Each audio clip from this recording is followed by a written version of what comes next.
이지혜 시네 토크.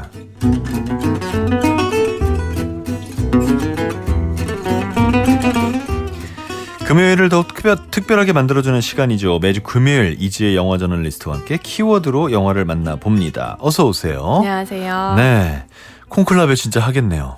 그쵸. 네.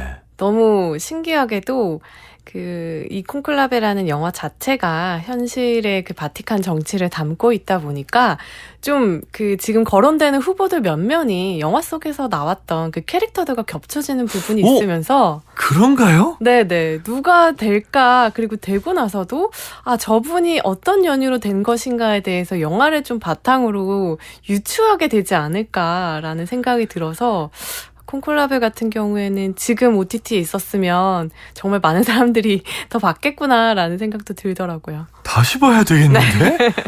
뭐지? 알겠습니다.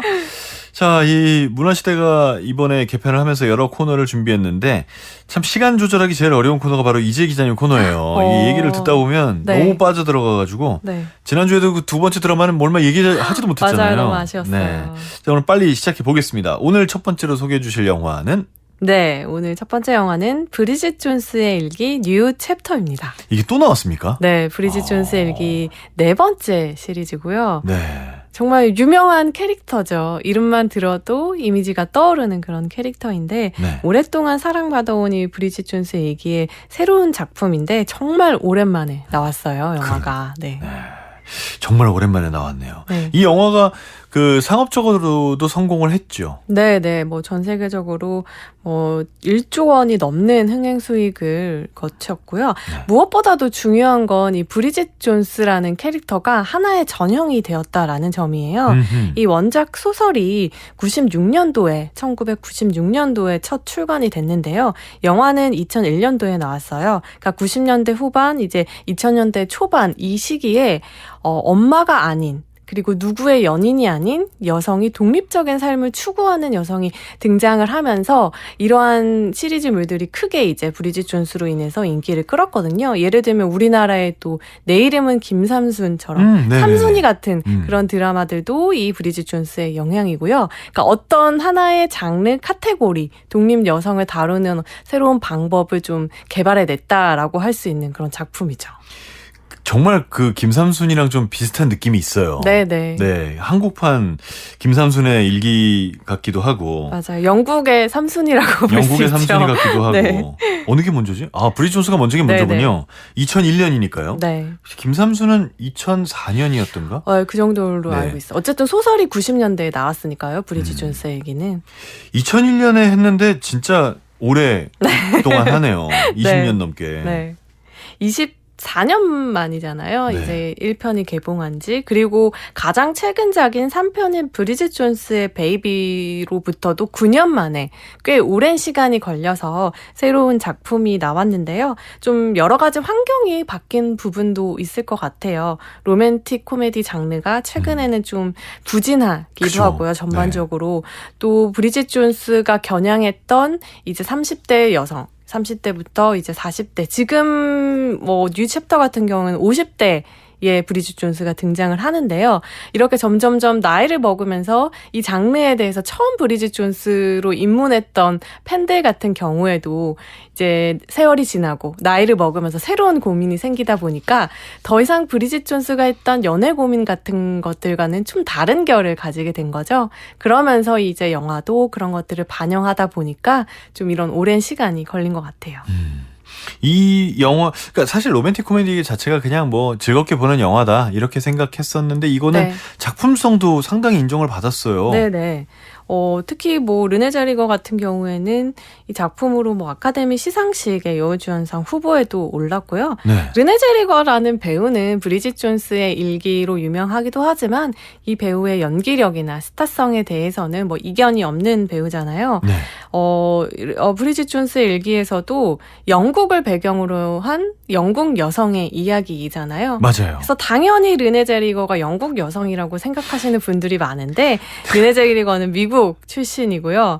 그러다 보니까 워낙 완벽하게 영국 액센트를 구사하다 보니까 같이 일했던 동료 배우들조차도 휴그랜트는 당연히 르네 젤웨거가 영국인인지 알았대요. 네, 그 정도로 뛰어난 연기력을 브리짓 존스 일기에서 선보였고 사실 후보에는 올랐지만 이 영화로 수상은 하지 못했어요. 아, 그렇군요. 하지만 그 뒤에 2번이나 이제 아카데미 주연상 후보에 오르고 뭐 시카고의 록시아트 같은 경우도 후보에 올랐고요. 2003년에는 콜드 마운틴으로 여우 조연상도 받고 또 2018년에는 주디로 여우 주연상을 받으면서 조연상과 주연상을 모두 다 거머쥔 그런 배우이죠. 그렇군요. 네.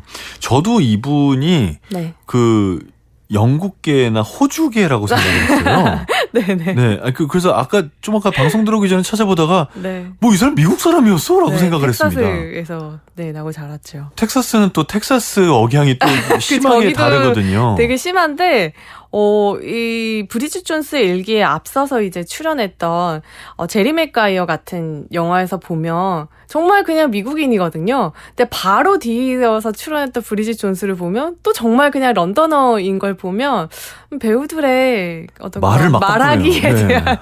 능력은 어디까지인지 참 대단해요. 저는 사실 제리 맥과이어로 이분을 기억하는데 거기서는 그냥 그 동부 사람 같았어요. 그래서 남부 사람이라고도 생각도 못했고 그러네요. 참 여러 가지로 액센트가 신기한 분입니다. 네.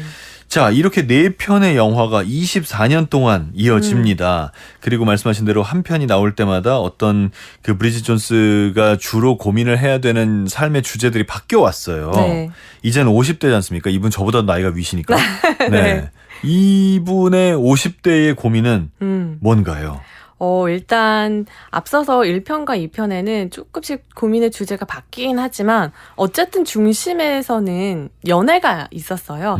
늘 두 남자, 휴그랜트가 연기한 다니엘과 이제 콜린 퍼스가 연기한 마크 다시 사이에서 고민을 한다거나 아니면 뭐 일자리를 구하기 위해서 고민을 한다거나 또 그 와중에도 연애 고민을 하고 그리고 이제 3편에서는 브리짓 존스 베이비에서는 이제 출산에 대한 고민을 하게 돼요. 결혼하기 전에 이제 아이를 가졌는데 이 아이가 도대체 누구의 아이일까? 왜냐하면 비슷한 시기에 헤어졌던 연인인 마크 다시와도 이제 잠자리를 가졌고 또 다른 새로운 인물과도 잠자리를 가졌기 때문에 아이의 아빠가 누군지 고민하게 되면서 출산까지 겪는 그런 혼란스러운 시기를 겪거든요. 그러니까 이제 이렇게 좀 1편, 2편, 3편을 이렇게 흐르면서 나이를 먹어감에 따라서 다른 고민을 가졌지만 이번 고민만큼 좀 힘든 적은 없었던 것 같아요. 그래요? 이번 4편에서는 일단 마크 다시와 결혼을 해서 아이들도 낳고 아주 다복하게 살고 있었는데 마크 다시가 출장길에 이제 죽게 돼요. 테러로 인해서 사망하게 되고 이제 사별한 이후에 싱글맘으로서 두 아이를 이제 홀로 키워가는 거죠. 거기에 이제 50대에 접어들어서 본인의 노화도 이제 생생하게 느끼게 되는 나이죠. 그러다 보니까 브리짓 존스가 처음 등장할 때 워낙 그 시리즈마다 늘 부수수한 머리에 이렇게 살찐 몸에 이렇게 옷차림도 잘 신경 안 쓴 모습이었지만 이번에는 정말 그 육아에 찌든 모습이 정말 주변에서 많이 본 모습이었어요. 더 힘든 모습인가요? 가장 힘든 모습이죠. 육아라는 것이. 이제 그렇게 힘들게 아이들도 키우고 이제 사별한 지 4년이 지나면서 어느 정도 이제 안정을 찾았을 때 너무 재미있는 것이 시리즈 1편에서 했던 주변의 압박이 그대로 돌아와요. 너 이제 다시 누구 만나야 되는 거 아니야? 너 이제 데이트해야 되는 거 아니야? 하면서 네. 주변의 압박이 들어오는 거죠. 그러면서 이제 데이트 앱도 한번 깔아보고 거기서 또 새로운 사람도 만나고 야, 데이트 앱이라는 게 시대 반영이네요. 완전히 달라진 완전 시대 시대인 반영이네, 거죠. 진짜. 새로운 사람도 만나보고 다시 이제 내 인생을 살아보자 해서 방송국 PD였잖아요. 네. 그래서 방송국에도 다시 복귀를 하고 그러면서 일과 연애 모든 걸 좀 다시 잡아보려는 그런 좀 브리짓 존스의 새로운 뉴 챕터를 다루고 있습니다. 그렇죠. 저도 맨날 제가 농담처럼 후배들한테 하는 얘기인데, 야, 결혼을 하고 안 하고는 니네 선택이고, 네. 사랑은 끊기면 안 된다. 이런 얘기 농담처럼 하거든요. 네. 근데 그게 그 나이나 상황과는 관계가 없는 것 같아요. 왜냐면 뭐 아이를 키우고 있고, 이제 뭐 남편이 떠나가서 어쩔 네. 수 없는 상황이 됐고, 그리고 4년이면 사실 시간도 많이 흘렀고, 다시 사랑할 수도 있고, 네. 그게 또 에너지를 주는 거잖아요. 그렇죠. 그런데 그런 사람들이 어디 가서 누굴 만나는 게 쉬운 일은 아닙니다. 그게 제일 어렵죠. 네, 뭐 어디 가서 만나지? 우리나라도 진짜 어려운데 뭐 미국은 네. 더 하겠죠. 아닌가? 우리나라가 더 할 건가? 우리나라가 더 할 것 같아요. 쉽진 않습니다. 어디든지 이게.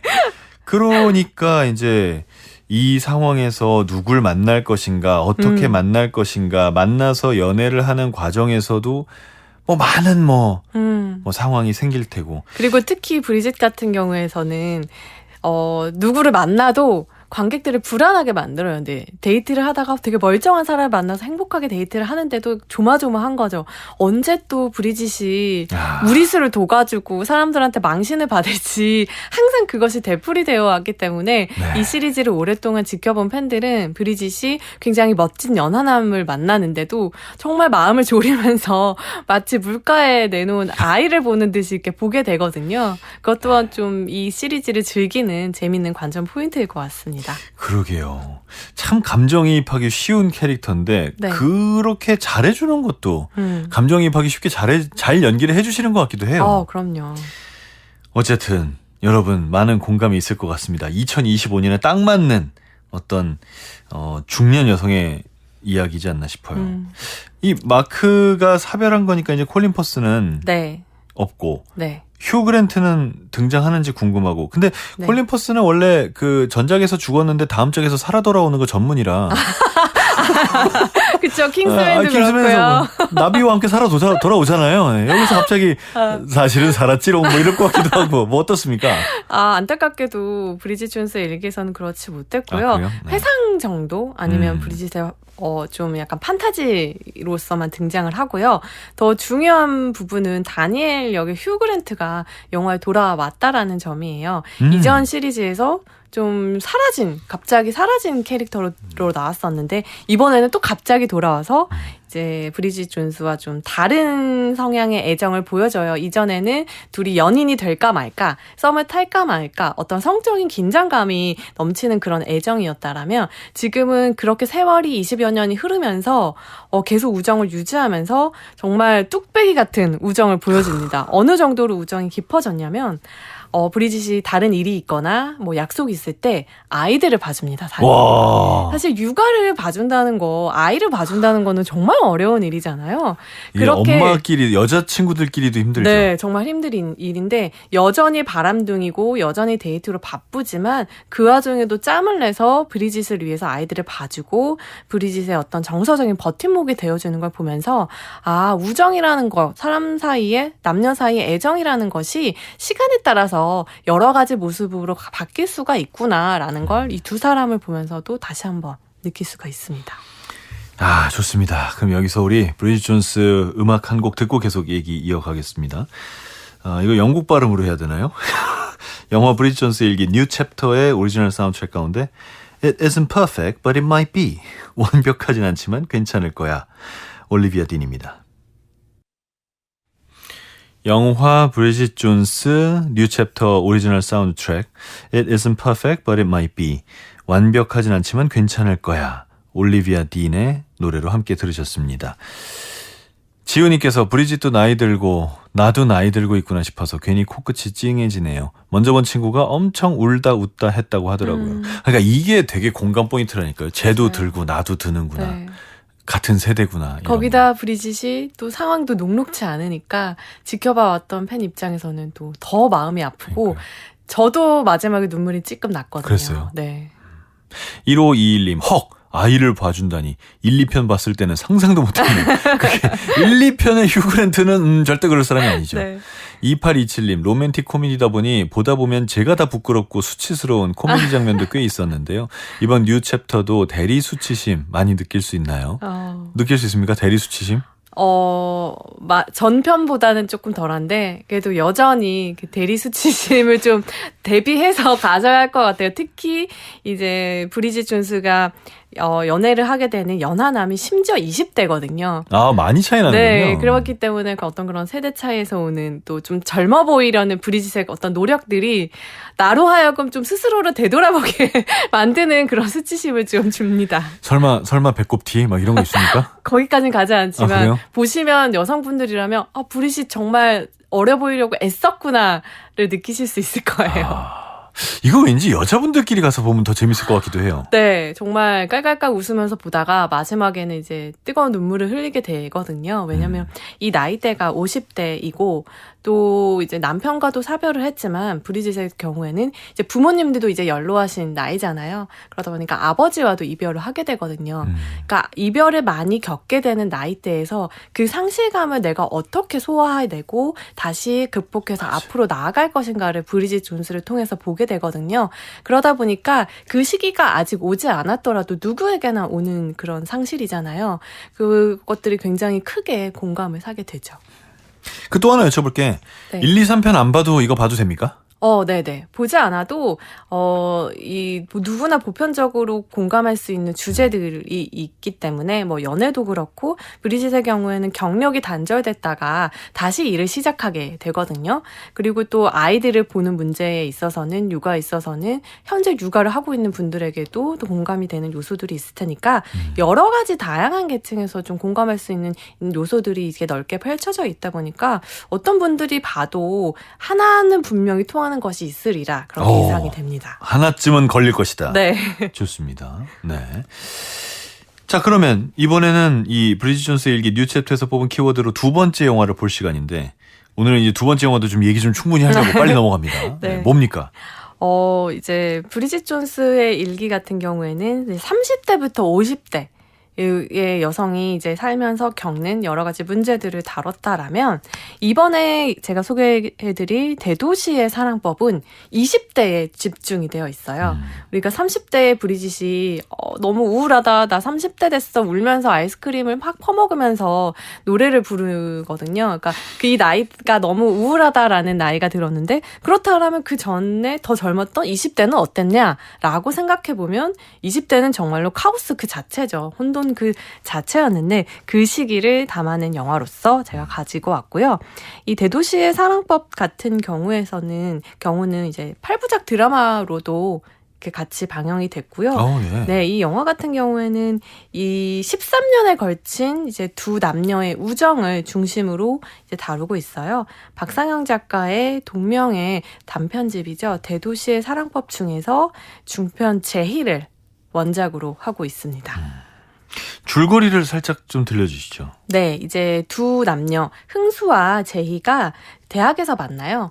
같은 과에서 이제 처음 만나게 되는데 제희 같은 경우에는 누가 봐도 튀는 그런 여자 아이예요. 외국에서 살다 왔고 예쁘고 옷 입는 거나 꾸미는 것도 남들의 눈을 신경 쓰지 않고 되게 과감한 스타일이거든요. 근데 흥수 같은 경우에는 앞에 나서려고 하지 않고 소심하고 말수도 적어요. 근데 이 둘이 어떻게 하다가 베프가 되었냐 하면 흥수 같은 경우에는 이제 자신이 동성애자라는 그 사실을 숨기기 위해서 학교에서도 잘 이제 자신을 드러내지 않는데 우연히 다른 남성과 키스하는 걸 제이가 본 거예요. 근데 제이는 그걸 대수롭지 않게 여기고 둘이서 이제 통하게 된 거죠. 아, 너는 나를 알아줄 수 있구나. 너도 아웃사이더구나. 이러면서 둘이 이제 친해지고 함께 룸메이트가 되면서 집을 공유하게 되면서 더욱더 서로의 상처나 비밀, 외로움 같은 것들을 알아보면서 오랫동안 13년에 걸친 우정을 나누게 됩니다.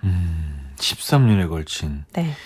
참, 남들에게 좀 공개되지 않았으면 하는, 그런 어떤 내가 생각하는 제일 취약한 약점. 네. 이걸 누가 알았을 때, 네. 그리고 알았는데 비밀도 지켜주고, 내 편이 돼주고, 이해도 해주고, 네. 할 때 갑자기 좀 끈끈한 친구로 발전하는 게 있어요. 그렇죠. 막 시간을 오래 보내지 않았더라도 내가 가장 중요하게 생각하는 가치에 대해서 공감해주고 그 사람도 그걸 좀 존중해준다라고 하면 금방 친해질 수가 있죠.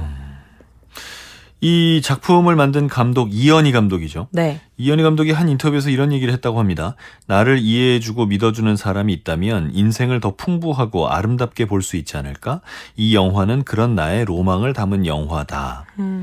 제이하고 흥수가 그래서 결국 어떤 우정을 나눕니까? 바로 이런 로망 그 자체죠. 사실 남성과 여성 그리고 성 정체성이 다른 이 두 사람이 어떻게 서로를 그렇게 깊숙하게 이해할 수 있을까라고 생각할 수가 있는데, 이현희 감독은 앞서 말한 인터뷰도 그렇고 로맨스라고 하면 남자와 여자의 사랑이라고만 생각을 하는데 우정이든 사랑이든 관계에는 여러 형태가 있다라고 봤어요. 네. 앞서 말했던 브리짓 존스의 얘기에서 브리짓과 다니엘의 그 사랑과 애정, 우정도 여러 가지 형태로 계속 변화를 거친 것처럼 네. 이 둘의 우정도 그렇죠. 처음에는 서로 아웃사이더 기질을 알아보고 가까워졌고 어떤 세상으로부터의 편견이나 외로움 같은 것들을 공유를 한 거죠. 그러면서 이제 좀 스스로들 약점이라고 생각했던 것들이 있을 거예요. 제이 같은 경우에는 뭐 남들 눈치 안 보고 거침없이 자기만의 기준대로 살아가는 것처럼 보이지만 결국에는 사랑을 갈구하고 사랑받길 원하고 아주 큰 외로움이 자리 잡고 있는 사람이거든요. 그리고 이제 흥수 같은 경우에는 자신의 성 정체성에 대한 고민 탓에 늘 세상 밖으로 나오기를 꺼리는 그런 인물인데 서로가 약점이라고 생각했던 이런 부분들이 이제 상대방에게는 그게 약점이 되지 않은 거죠. 그래서 이제 흥수나 제이가 서로에게 하는 말이 있어요. 네가 너인 게 어떻게 약점일 수 있겠냐. 너는 너 그 자체로 이미 완성된 거다라는 그런 위로를 서로 담아서 해주거든요. 그러니까 살면서 이런 말을 들을 수 있는 사람, 날 알아주는 유일한 한 사람만 있어도 살아갈 수 있는 거잖아요. 그런 존재가 서로에게 돼주는 거죠. 이 차가운 대도시에서. 와, 그 말 되게 멋있네요. 네가 너인 게 어떻게 약점일 수 있느냐. 네. 그렇죠. 대부분의 약점은 내가 나여서 생기는 그렇죠. 것들인데, 네. 그러니까 내가 나여서라고 표현했지만 내가 남들과 달라서 생기는 부분들이잖아요. 네. 근데 그게 네가 너인 부분이니까 그건 약점일 수 없다. 이 말은 이 두 사람 제이하고 흥수가 겪고 있는 어떤 약점이 뭐였든지와 관계없이 보는 사람들이 네. 나의 약점은 하면서 공감할 포인트가 되겠네요. 맞아요. 네. 왜냐하면 사람들마다 약점 없는 사람 아이, 없잖아요. 그리고 어딨어요, 비밀 그럼. 없는 사람도 없고 뭐 외로움을 못 느끼는 사람도 없을 테니까 그 제이나 흥수가 가지고 있는 그 고민이 아니더라도 특히 그 20대의 청춘들이 보면 내가 뭘 원하는지도 잘 모르겠고 내가 원하는 것이 있다 하더라도 어떻게 이걸 해야 될지도 모르는 정말 혼란스러운 이 영화에서는 숙취처럼 표현이 되거든요. 이 두 인물들이 술을 많이 마시고 늘 그 다음날 일어나서 머리를 싸매고 되게 혼란스러워 하는데 저에게도 20대 자체가 정말 그 혼란스러움이 어느 정도는 숙취 같다라고 느껴진 적이 있어서 정말 탁월한 표현이라고 생각했는데 그런 시기에 놓여져 있는 사람들한테는 분명히 이 영화도 통하게 될 거라고 생각합니다. 저는 예전에 그 겨울왕국 있잖아요. 네. 애니메이션. 네. 겨울왕국을 보고 이거랑 비슷한 결의 생각을 했던 적이 있어요. 그러니까 그 그렇죠. 약점을 이해하는 게 이제 우리 오늘의 영화 대도시의 사랑법에 대한 얘기라면 정말 내가 절대로 세상에 밝히고 싶지 않은 친구들한테 공개하고 싶지 않은 나의 어떤 약점과 비밀이 강제로 까발려지는 영화라고 저는 이해하는 거예요. 겨울왕국은 그 레디꼬를 부르면서 뛰어나가는 그 장면이 네. 그래서 되게 웃기게 저 사실 그 극장에서 봤거든요. 네. 펑펑 울었어요. 얼마나 울었냐면 그날 어디 커뮤니티에 올라왔어요. 한석준 겨울왕국 보고 울더라. 근데 이 정도로 울었어요. 아마 겨울왕국 제작진이 이 얘기를 들었으면 얼마나 좋아했을까. 그래요? 너무너무 좋아했을 것 같아요. 내 작품을 이렇게까지 자신의 무엇과 이렇게 닿게 느꼈다라면 저는 창작자로서 이만한 보람이 없을 것 같아요. 네. 저는 그때 진짜 미쳐버릴 뻔했습니다. 너무 울어가지고 꺼이꺼이 울어가지고 정말 힘들었었어요. 근데 이제 그래서 지금 전 사실 궁금증이 이거 아마 스포일러라 말씀 안 해주실 거긴 한데 네. 이 제이와 흥수가 각자 가지고 있는 어떠한 약점이 네. 이 영화의 말미에 까발려지는가 이것도 좀 궁금하기도 말미까지 하거든요. 안 가고 초반에 까발려지기도 하고요. 그래요? 뭐 계속 조금씩 드러나기도 하고요.